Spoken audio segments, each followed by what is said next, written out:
All right, I want to thank everybody for being here for Sunday Q&A game collecting YouTube, crusty YouTubers, and I'm with my good friend Adam Koralik. How you doing? Yeah.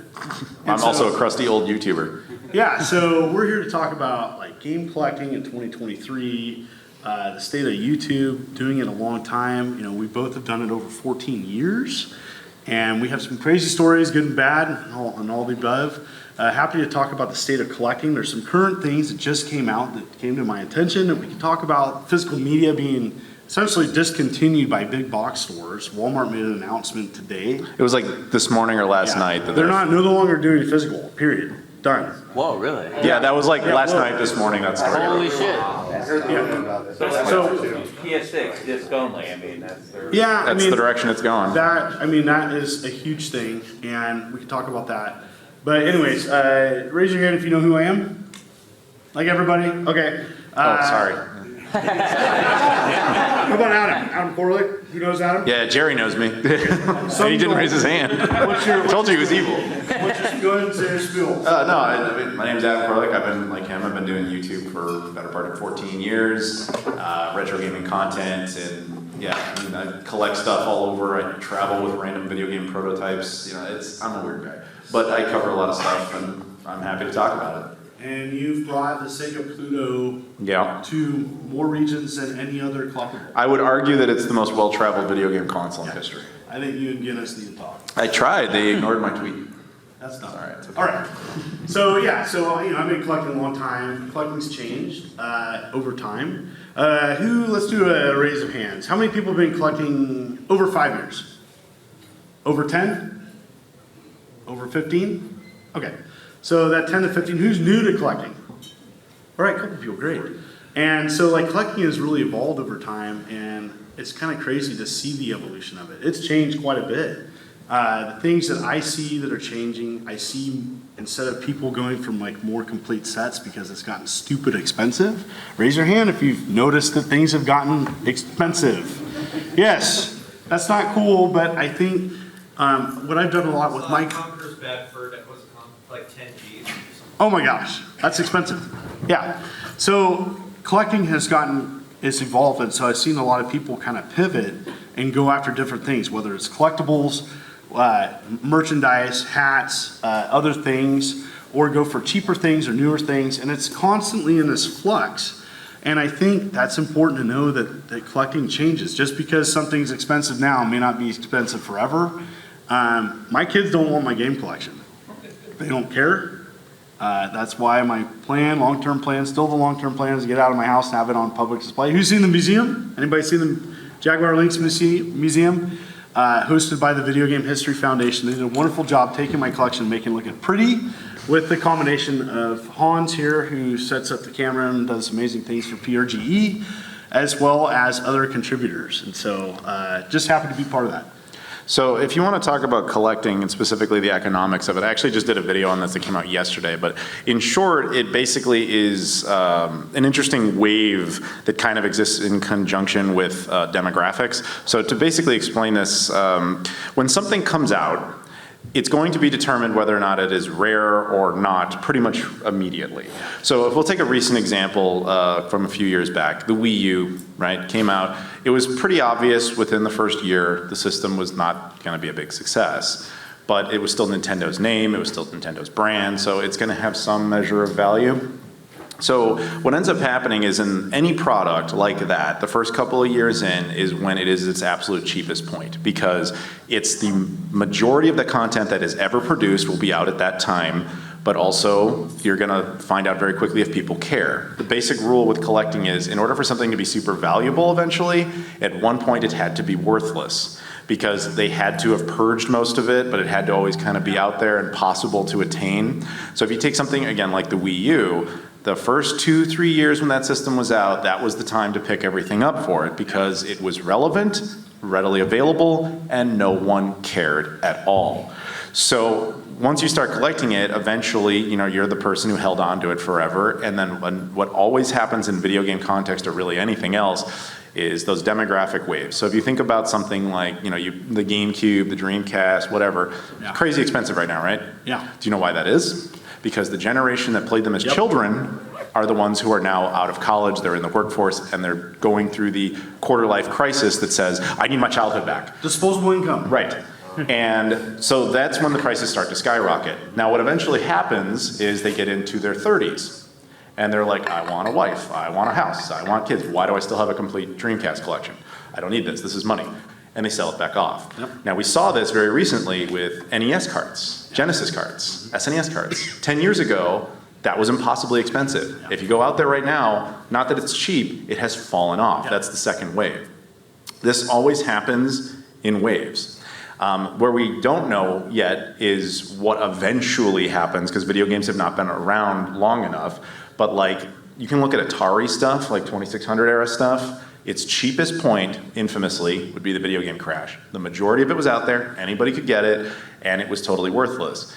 Then there's the nostalgia wave from guys like you, I'm assuming. Yeah, I would say, yeah, and older than me, like late 90s is when you couldn't find it as much. The rare stuff started peaking. Right. And then it simmered.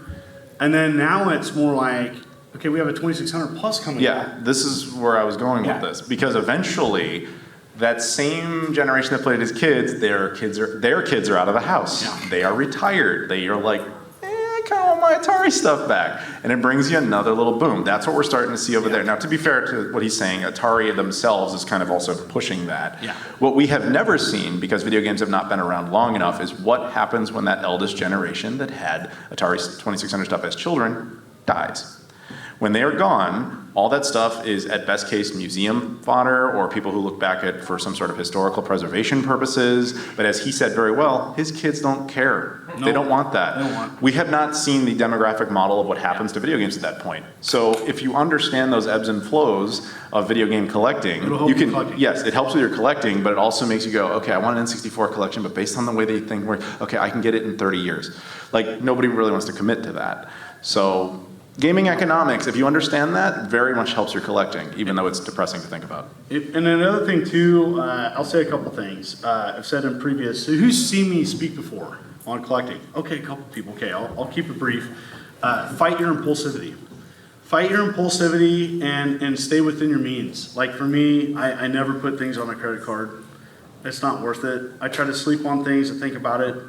If I come to a show with X amount of dollars, I stay within that means because it's going to keep you, especially if you share your life with somebody, you're going to have, it can cause major issues if you don't do that. Never hide things from people that you share your life with. It's never good. It never ends well. I've seen tons of relationships destroyed. I've seen it financially ruin people. Just be smart about it and enjoy it too. If you're not enjoying it, then don't do it. And so, like my collecting's changed significantly in the last like 3 or 4 years.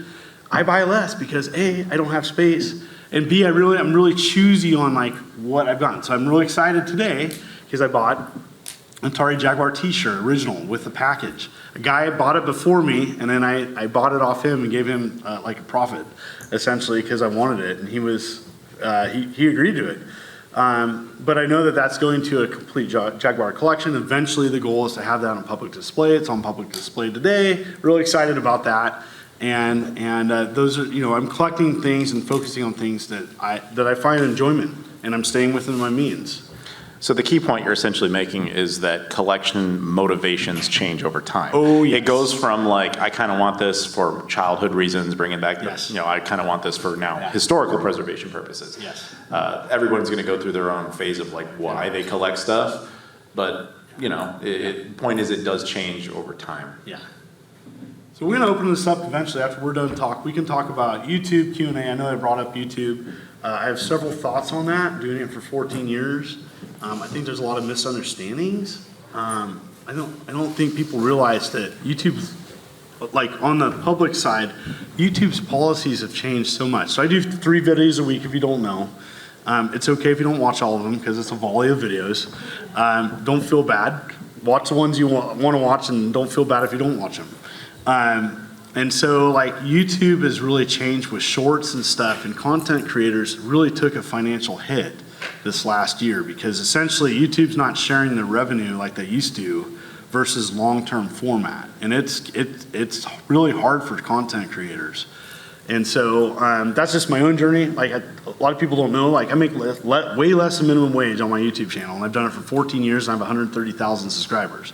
I told someone that yesterday, and they're like, why don't you make more money? And I'm like, that's just not how it works. Like you can do sponsorships, and I try to be choosy on my sponsorships, but like it's really a tough market. I love doing the content that I do. I don't do mainstream stuff, or I'd probably make more revenue, but like I get passionate about the stuff I do, and that's why I do the content that I do. And I'm all over the place because I have an all over the place collection. And I want to talk about the stuff that's like not talked about as much. You know, talking about the Jaguar dental story, which you did graciously on your channel. Yeah, many times. But you know, I do like the homebrew stuff, knowing that it's not going to get a ton of views, but I enjoy doing that and talking about that, because if I'm not fired up about doing a video, I really shouldn't do it. And so I try to really listen to myself when I do something like that. So anyways, that's... No, I mean, I actually very much echo the same sentiments. I personally basically have a rule that says I'm not going to make a video on something unless it's something I would want to see.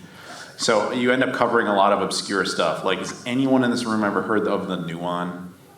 Oh, wow, okay. To be fair, PRGE. I did, and he's done Nuon videos. Yeah, I've done like 5 Nuon videos. Yeah. But if I was a smarter YouTuber, what I've learned is, of course, everyone wants stuff that's relevant. So if you put out a video about the Nintendo Switch, if I dropped a video on the Nintendo Switch right now, I'd be like, dude, rumor has it, my cousin at Nintendo found out there's gonna be a Switch 2 4K edition. Yeah. I could make stuff up and ramble for 10 minutes. That would do amazingly well. Yeah.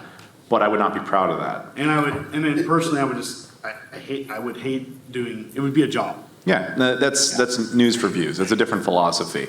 And typically, if channels that do news for views tend to burn out within 3 years, because people don't get attached to you, they get attached to what you're doing, but other people come along and do it in a flashier way. Yeah. Whereas not that a ton of people come along looking for Nuon videos, but when they do, there's only a handful of us that would cover something like that, and that's something, like I said, I would want to watch. So like when a news story drops and like 100 of my YouTube buddies are all putting out the same video, I'm like, how many times do you need to see that? Yeah. But I don't know, like, that's different philosophies, but then, as he said, the finances go with it. Yeah. Personally, I don't do sponsorships. I mean, I don't knock anybody that does. I just don't personally do it. But yeah, YouTube is a cruel mistress, and it constantly changes its rules on you. The shorts thing is right now, he's totally right. It's like them attempting to compete with TikTok. And I'm like, dude, I'm too old to do this. Like, you know, I don't want to go out there and try to come up with TikTok competition. I mean, I have a TikTok, but I just don't find enjoyment to do a bunch of videos, and even shorts. It's like, if I do shorts, it's like people typically that watch my shorts aren't watching my long-term content.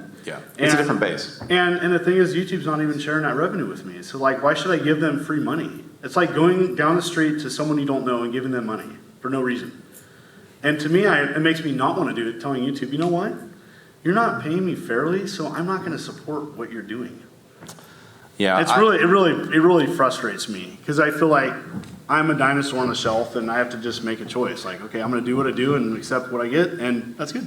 Yeah, the irony is I love long form videos. So I have a tendency, I used to do a lot of live Q&As. I only do it on my birthday now, because YouTube has a stupid policy where they can't really seem to understand their own algorithm. So like I used to do live streams where, like, I think my record, if you guys might remember, it was like 14 hours straight. 14 hours? Just live Q&A, like just what we're doing right now, but digitally. Oh my God. Like I'll have Europeans like be in there, and then they go to bed and they wake up and I'm still going, and they're like, what is wrong with you? And I'm like, I don't know, it's fun. It's just, you're just spitballing with your audience. I used to do those like once a month, but the problem was YouTube decided to prioritize YouTube gaming, which made sense. It was for streaming stuff. So they were like, everybody come stream, we want to destroy Twitch. Cool.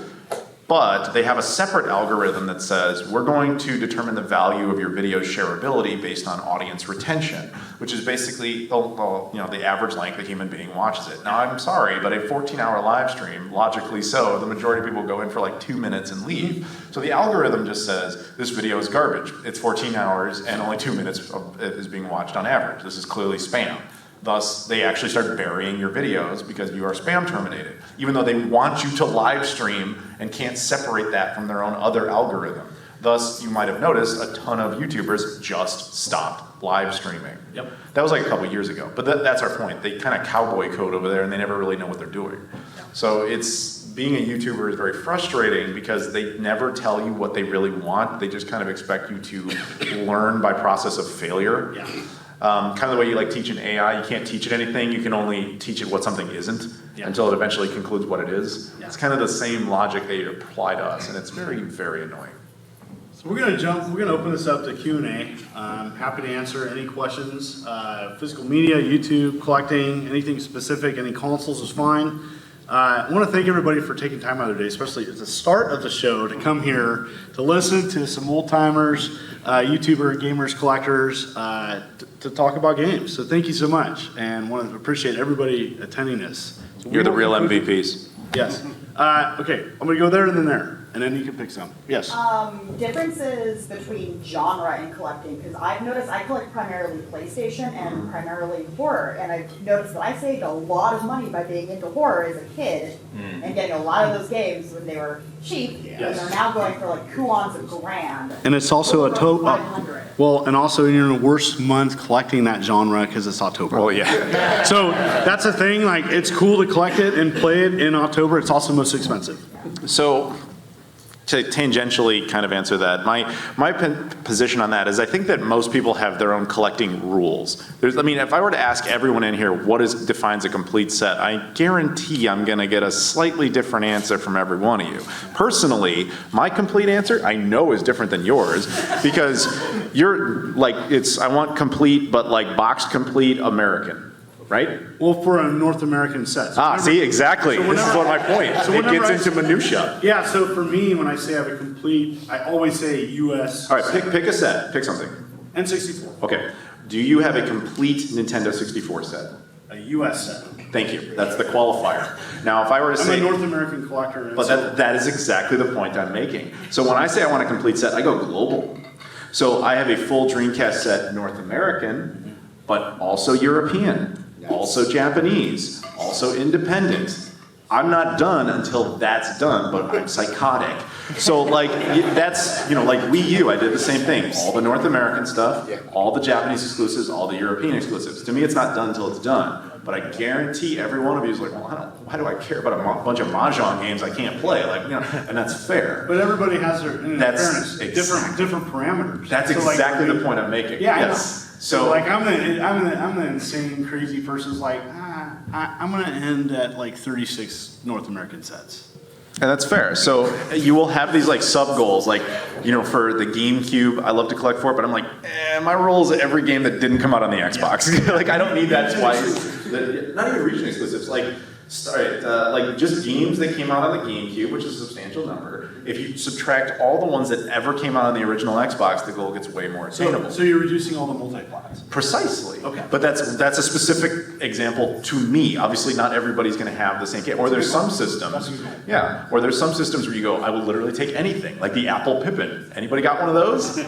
Just us, right? Yeah. Okay. Oh wait, US or? I see, but he's a qualifier. Exactly the point. This is the problem. US. So it's not even a problem. It's just an interesting observation of collecting. So the general rule I would say is, if you're happy collecting with whatever you want to collect for, horror games specifically, do that, enjoy yourself, and can define it as complete as soon as you're happy with it. Well, what I meant was differences in like trends of horror games tend to Oh, I see. end Yeah, up being a lot more expensive down the line. They can that is be. true, They because- can be. But tend to, because they tend to have smaller print runs. Right. Less people want them initially, because like Silent Hill 3, a physical PS2 disc of it is like $200-$300. The other element to that is, for whatever reason, a lot of survival horror doesn't get reissued. Or it gets reissued poor. Like Silent Hill 3 did get reissued very badly, to the Or point it's- where the developer begged people not to buy it. Or it's not multi-plat. Yeah. So typically not multi-plat, small run. It's on typically PlayStation. There's some on Xbox, but then they got the PlayStation ravenous collectors that got into PlayStation because of that genre. So you have multiple factors that are making it expensive. You have slasher films that's continuing that trend of a genre that, even though it's a different medium, I still think it's increasing the value of those games. It also doesn't help that a lot of survival horror ends up being very regional. So to give a couple of examples, has anybody heard of a PS1 game called Chaos Break? Okay, I figured you would, but like, okay. So Chaos Break was a Resident Evil clone. I think it was made by Sony, but I could be wrong about that. PlayStation 1, pal? Precisely. Only came out in Europe and Japan, so no one here has it unless they bothered to import it and deal with it that way. But as a result, very good game, very expensive. Another one, anybody hear of Deep Fear? Sega Saturn exclusive, of course, he's the Saturn guy. He is the Saturn He is like the Saturn guy. Great to Deep see you, Fear, yeah, it's good to see you. Sega Saturn Shiro. That's Dave, yep. Deep Fear was, after the success of Resident Evil, Sega said, we can make one too. Only came out in Europe and in Japan, never came out here. As a result, another crazy expensive game. That happens a lot with survival horror. And I once sat in on like over at PAX West actually. Oh, yeah. It's like there was this big, Sega did this big presentation about like why that happens. And they usually boil it down to like half of the cost of a game is just promoting it in that region. And sometimes we just crunch the numbers and say, this isn't worth it, cut the loss. Yeah. And that happens more often than you think. So we're gonna go back to this gentleman and we'll see you in the plat, all right? We see you, yes. I was just gonna ask, I started about 3 years ago and I'm gonna recapture my childhood. Yeah, I knew it. It always happens. It starts there, and that's a good place to start. Yep. Go after the games you know are good and you know you're gonna like, because you typically are gonna get the best value out of it. Yeah. Okay, yes. But the two I'm trying to collect are Vectrex and Jaguar. God bless you. Good luck. Pretty close on both. Okay, But I guess my question is this, talk about horror.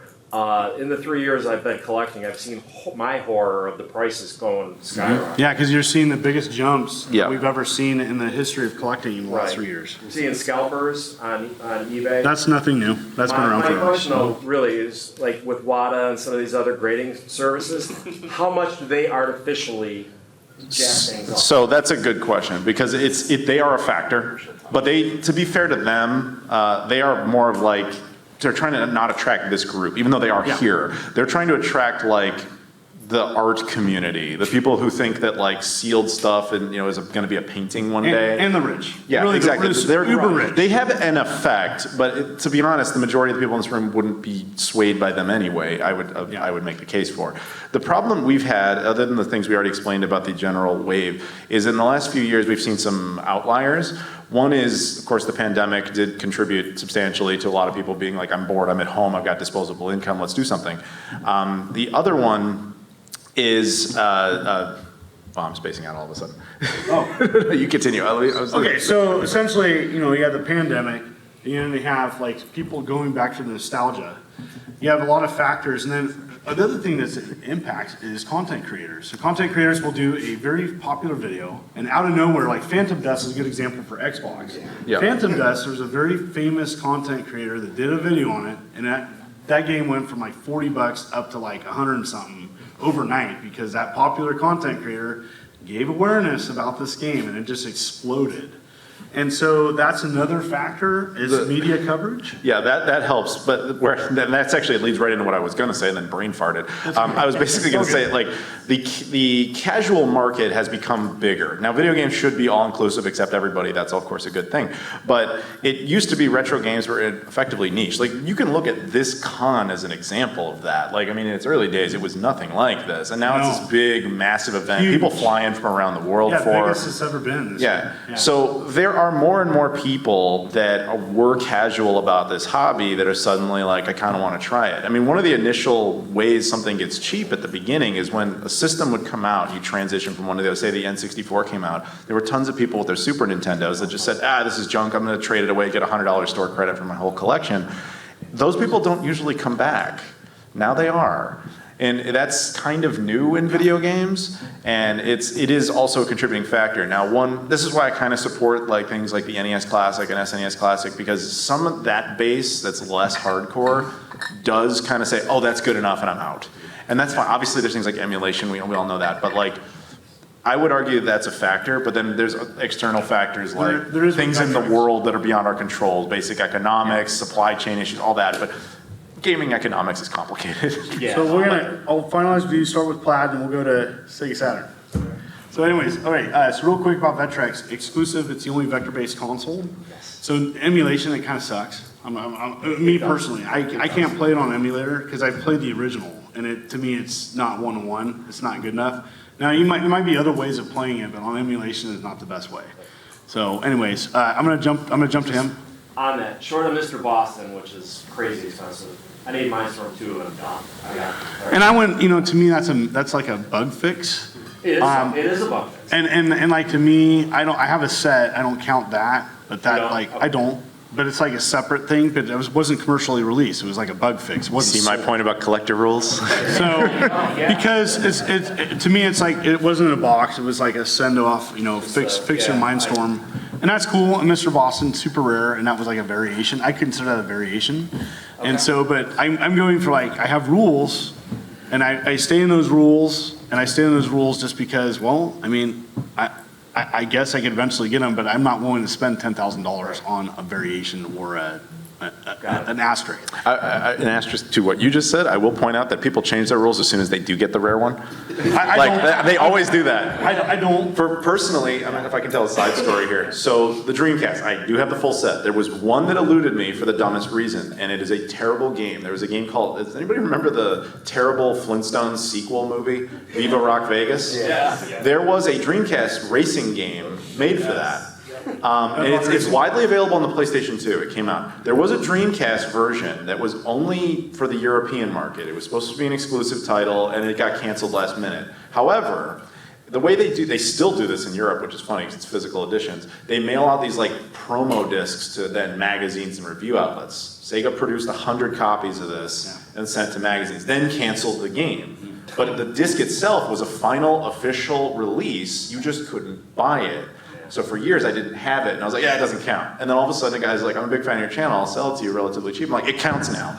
So like, it happens. It's a thing. So I'm not that way, but I know some people are. But like for me personally, I say my rules and my parameters, I stay within those parameters. It helps me collect. Because for me, my other rule is, I don't want to super focus on a couple systems. I want to have a comprehensive collection just to represent as majority as possible. And if I go down that road, then I'm gonna be more narrow focused, and it's not what I want with my collection. So your rules are gonna guide you on what you want, and if you stick to your rules, or stick to more importantly, your happiness of collecting, it's gonna better satisfy you. And you can change your rules, and that's fine. you will. Well, I don't. I've done it 30 years with this parameter, so I'm not that way, but that's okay.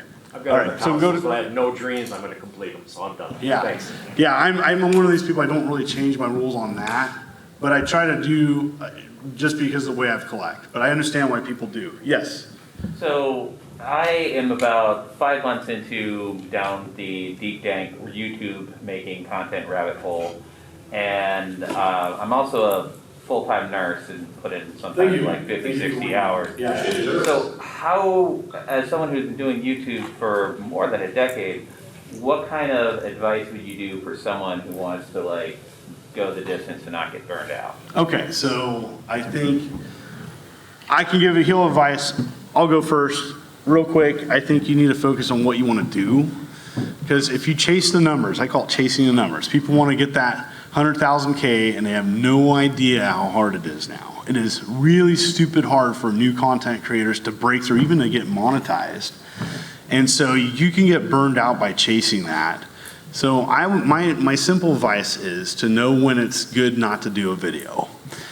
Be consistent, but do it on a pace that you can be consistent. I think the more consistent you can be, the more you're going to grow your audience organically. And really be aware of like, is this content I want to do? And if your gut feeling, I've screwed up in this department. I've done a video when I shouldn't have done a video. I should have went to bed. I've gotten better at it over time. There's a couple of videos I did. It's like, man, I was a cranky crank in that video. I should have not. But I've gotten better at it, because I've done, I've taught, I'm teaching, I'm a family man, so I have 2 kids. And, I teach, 50 to 60 hours sometimes. And it's off on the summers, but then I'm doing cons and stuff like that. But just really be aware of the content you do and regulate your internal system so that you are not going to get burned out. And watch yourself and critique yourself, but also send it to friends. And there's a big difference between trolling and harassment and constructive criticism. And be aware of that. Yeah, I would agree with those points, and I would say this is another one of those things that works in curves. Like right at the beginning, you're probably going to want to pump out a bunch of videos, but you're not really going to know where you're starting, and then you're going to be like, how do I do this? And you're going to overthink it and spend too much money on equipment you don't really need. Yeah. Make your videos and make videos that you're proud of, that you would, that's my role, is make videos you would want to watch. If you don't want to watch it, why does someone else want to watch it? And don't critique your own work too much, because this world is full of people that will do that for you. So just make your content, but also have a relative schedule to it. Because if you're just like, I'm gonna pump a video out kind of when I feel like it, but like maybe that's unpredictable. It could be 3 weeks from now, it could be 2 days from now. If your audience can't somewhat figure out when you're gonna drop content, they're gonna lose interest. But that doesn't mean like go too nuts with it. Don't put too much out there. The only time when you can go back to an unpredictable schedule is when you've hit such a massive amount that your release is an event, like a Scott the Woz video or something, then you can kind of do that. But kind of at this phase, yeah. And you're gonna get burned out very quickly at the beginning too, because especially with what he said about rules about monetization, it is much harder now to get monetized. Super hard. People who don't do this will be like, well, I don't really care about making any money. Yes, you do. First of all, because you want money because you exist on this planet. Yes. But two, because if your videos are not monetized, YouTube will never share them, ever. Because to them, it's a financial drain on their system. They don't get anything out of it. Yeah. Whereas if it makes them some money, you're vastly more likely to come up every once in a while, which makes it even harder because you essentially have to break through their algorithm trying to stop you. So I think right now it's like you need, 1,000 subs, 4,000 watch hours per year, something like that. Yeah. That can be almost impossible for new YouTube channels. Like, he and I have been around forever, so we were able to kind of do that earlier on. In fact, we were like retroactively immediately thrown into the program. Yeah. But like I started a travel channel like a couple of years ago, and the only reason it got as far as it has is literally because I was like, I'm already established from something else, and people were cool enough to go, Evan right there, I know watches, what's up, man? So I appreciate when people watch that stuff, but even getting that channel as far as it's gotten, it's much harder, because it's just, you have to get through all that stuff. And I just keep pushing with it, because years of YouTube, like, it is a pain to edit all these travel videos. They don't do all that well, I don't care. I want to make it because this is something I would want to watch. That's the biggest rule. Where you like don't do any YouTube stuff, or is it constant? For me, it's constant. I'm not doing one a day. I normally do a Sunday every 10 o'clock every day, and I just said, you know what? I could force one, and everybody would know I'd be forced. And so I'm doing it tomorrow. So I do scheduling. Because I don't know I do a travel channel, as I know you just said, but I'm never home. Like I'm home like once, like a few days or a month. Like I'm constantly on the road somewhere. So when I am home, life sucks, because I just have to sit there and just work and work and work and film videos all day, edit videos all day. But then I have them roll out for like months. Yeah. I'll do stuff that's available that way. Like my whole channel, like both of them actually have content all the way through to the end of November already. And like every Saturday and every Sunday at noon, a video drops. And that's kind of my goal, is to make sure that keeps going, so that the base that's watching you, it's not their problem that you're not available for them right now. You still provide them with content, they can be entertained, and so on and so forth. But meanwhile, I got to go out and produce new content. That can be stressful, and it requires a certain mindset to understand, all right, dude, I'm going to have to film 4 videos today. Yeah. And I'm going to have to edit like 6 of them, and I would say, be awful. Yeah, I'd say that works for people that have more time. Like my time is very limited, so like I typically am only a week or 2 out tops. And summertime a little bit better, so like I can't do that, but I'm more of like people, even though I'm not filming tomorrow, they like, a lot of people know I'm here, and they know that I'll just post tomorrow. I might even just tweet it out, hey, I'm going to post a video tomorrow or something. It's good to let people know. If you're not sticking to your schedule, let people know about your schedule. I'm going to go on, because we've kind of talked about that a lot. I see Sega Sanashiro. I want to get to some other people. We've done very few questions. All right, yes? I had a collector question. Perfect. So with Saturn, obviously, it's supply and demand. The fact that Saturn is kind of gaining popularity, but there's only so many games, makes the games kind of more expensive. What I'm curious about is like a system like DS, where it was huge. There's a ton of published games, several copies. Even companies like Square Enix still produce games that you can buy on their website today. And yet DS prices have gone up so much. Yes. And I'm just like, why do you think that is? Oh, I can explain why. So it was super popular, one of the most popular sold console or handhelds of all time. Right. So you're dealing with an extremely popular console, factor 1. Factor 2, it's Nintendo. Okay, Nintendo stuff is the most collectible stuff. If you went to the auction last night, I would say 75% of it's Nintendo stuff. Okay, so factor 2. Factor 3, DS collectibles, there's so much of it, and yes, there's shovelware, but the top tier stuff, the good playing stuff, like that's that console, that handheld handheld, I'll just identify as handheld. It is so well done that people will go out of the way for especially a collectible. The collectible is done for that, with all this extra big box collectible soundtrack. I mean, that was like the beginning of some really crazy collector's item stuff. Half of that got destroyed. Really limited, like, and it was kind of like a new era of like collectability. You had a mainstream handheld, but it was also, we're getting away from like normal standard edition things. We have these like niche releases and special editions. And also the end of like the full thick, full color manual. Yes, there's a lot of factors there too, and it's just a really well done handheld. I have a high regard for the DS. I like the DS better than the 3DS for many different reasons. I like them both. I like the DS better. It's hitting that time period. We're hitting that 20-year mark. That's Next year. So next year, hitting that 20 years. To me, like 10 is when something becomes collectible, and 20 is when you're going to start paying more. And 30 might be when things are cheaper, but then you're not going to find half of anything. It all exists in waves. And speaking of that a little bit, that's kind of a factor too, because when something's crazy popular like that, it does have a threshold.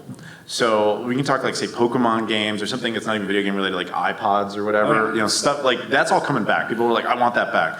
But because there was so many of them out there, no one's paying like $700 for an iPod or like a Pokemon game, except like maybe a Pokemon box or whatever, but that's a unique case. But, there's so many of them out there that it's possible to get them, but people say, oh, they're still really expensive. That's true, but it's not an unreleased game or a game that barely came out, like a Panzer Dragoon Saga, since we're talking Saturn, which did come out. You can get it, but it's going to be way higher. But this is also, I'm just going to, since he talked about this from this angle, I'm going to approach it from another one. You ever notice the Japanese versions of stuff are always cheaper? I'm sure you noticed that. I know you know because we've been over there, but there is a big cultural difference over there. So here, the sports games and stuff, that's the common junk. For them, it's a hilariously odd, different philosophy, but it makes way more sense, which is, well, Mario Kart and Pokemon, that's the one everybody bought, so of course it's the most common. So that's like $1.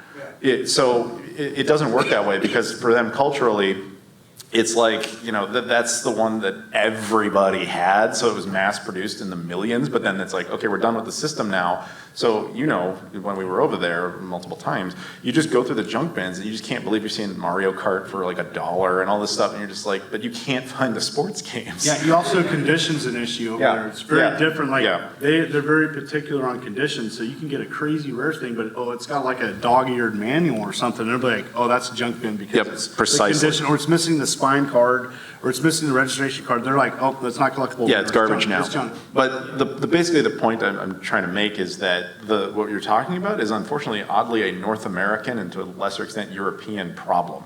Yeah. Most of the world doesn't deal with that because they move on from it. So that's why it's you import your stuff from Japan because there's a guy in Japan who can buy that for $1 and sell it to you for 10, and you think you're getting a good deal. Yeah. You're not. All right, we got 7 more minutes. 7? 5? What we got left? How many? 7. All right, 7. We need to exit it.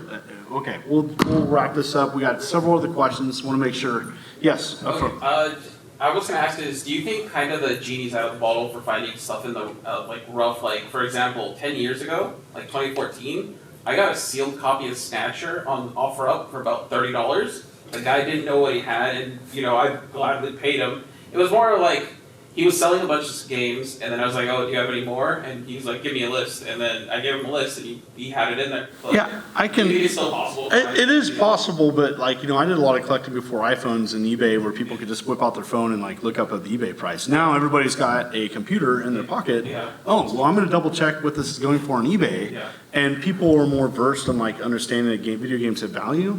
Yes, you can find it still, but it's less. It's less likely. You can still find odd deals, but I'm not going to say it's going to happen as much because people are more aware on the values of things. Yeah, I agree. The smartphone basically killed that, with the exception of old people who don't know what they're doing, and that's when you start to feel guilty about it. To be honest, but that's a different thing altogether. You go ahead and think. This is your audience, man. Red shirt. Oh, literal red shirt. That's a Star Trek red shirt. Oh, that's right. Yeah. We have any Magnavox Odyssey stuff in your collection, or do you Yeah. have anyone who actually collects stuff? Oh yeah. So for me, Magnavox Odyssey 1, I have Run 1, Run 2, the travel case, near a complete set. I'm missing some of the later release stuff. I have homebrew games for it. I have like 5 or 6 homebrew games. I may do it on Halloween just to be crazy, knowing that like 3 people want to watch it.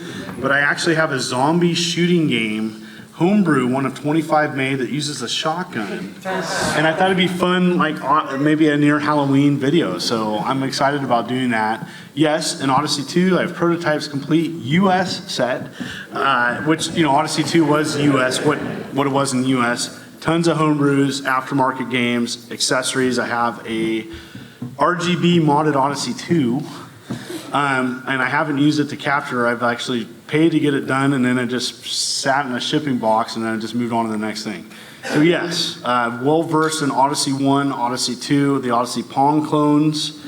I have several of those. Yes, answer your question. Yes, I love Odyssey. I'm a big Odyssey 2 fan. It was my first complete US set in my collection. So I'm a big fan of that. I have Ed Averitt signed merchandise, games. I talked to him. If you don't know, Ed Averitt was a programmer for over half of the Odyssey 2 library. He was the one that created Casey Munchkin, which had a lawsuit with Atari. He lost, and they had to change it, and that's why you got Casey's Crazy Chase. Okay, I can go down the rabbit hole, stop. It's your show. Back with hat. It's something that we've seen in baseball cards and comic books. How much does it, especially modern video games, fall scarcity? Like intentional scarcity? Yeah, where people like, oh, hyping up games just to increase price. That's kind of, I mean, like, that kind of gets into the philosophy of like, is, you know, like say a limited run or a super rare games, those companies, and, you know, I think they all started with the initial intent of like, to do good, to just be like, hey, we're gonna publish stuff that most people wouldn't. And I still think that's basically their philosophy, but then you start going into like, well, why doesn't that game have a wider release? And then some eventually do for separate reasons. I don't know, I guess I don't know if anybody's actually sitting down and be like, all right, we're gonna intentionally only do a few of these, because their goal is to sell it to you. Yeah. So the one case that has been made a lot is like Nintendo with intentional scarcity to just kind of keep the prices up, but like there's never really any hard evidence of that. It's usually just people kind of saying they must be doing that. Well, and it gets crazy with, when we talk about like slabbing games too. So when you put like VGA and Iwata and stuff, when there wasn't like, how many have people applied to get these graded? And when that information wasn't transparent with the public, that's when things got kind of dicey. Now, I don't have a single graded game in my collection, and it's not my thing, but that's a separate conversation because it impacts like scarcity. You know, the bottom line is, I use completed eBay auctions as kind of a barometer. What did it sell for? How many have sold? Like price charting is a good kind of like barometer for mainstream stuff. How many have sold on eBay? What did they sell for? Was it a buy it now, or was it like an organic auction where multiple people bid on it? Did it start at $1? That's where you get kind of a better check on if something's rare, collectible, and what it's worth. It's not an end all be all, because there's obscure stuff that doesn't pop up on there, but for mainstream stuff, for sure. Keep going, dude. All right. Yes. You've been very patient. I want to say thank you. Yeah. I have a good question for both of you. This is a question that I get asked a lot as the collector for Sega Genesis. Yeah, Sega. Of course, Genesis. Yo. You know me, John. Oh, yeah. I know you well. You've got amazing Genesis and Sega collection. Thank you. Thank you. But my question I have for you, because I get this asked a lot when trying to truly complete my set, like I look at a complete box game as a game that has the box, the manual, and the cartridge in some cases. But now with the advent of people looking at, okay, does it have the registration card? Does it have this promotional poster?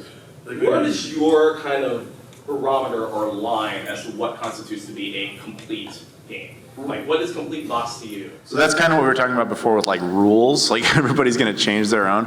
Personally, for me, it's actually system specific. So with the Genesis, it has to have the box, has to have the cart, has to have the manual. I don't care about the registration card. Thank you. It's a little late to submit it. Yeah, you know? so CIB is card instruction box, complete in box. Like, it means different things to different people. Like, to me, I try to have at least, when I say a CIB collection, to me, it's at least that. If I have the extras, great, but I'm not gonna spend $1,000 to get the registration card for, you know, some obscure game that I'm never gonna probably crack open and play anyways. Right. So it's cool for preservation purposes, but like all that stuff has already been documented, so for me, it's like, it's more importantly about the cover art and the manual. You can go down the rabbit hole. For me, it's just like, I'm in the same rule set as Adam. I try to get it complete as possible. I'll go out of my way if it's cheap, but I'm not gonna go out of the way, and system to system. Like my Game Gear set is loose. Why? I started collecting it loose, and I'm not gonna go after those crazy boxes. There's a person called Drew Kearns, amazing Game Gear collection, complete in box. I honor his collection, not me. All my Game Gear fits in a box, did a video on it, it's pretty funny. You got any All more? right, That's time. that's time. Well, then, thank you very much, everybody. Please don't forget to like and subscribe, and to the right are a few more videos from the Portland Retro Gaming Expo 2023. Thanks for watching.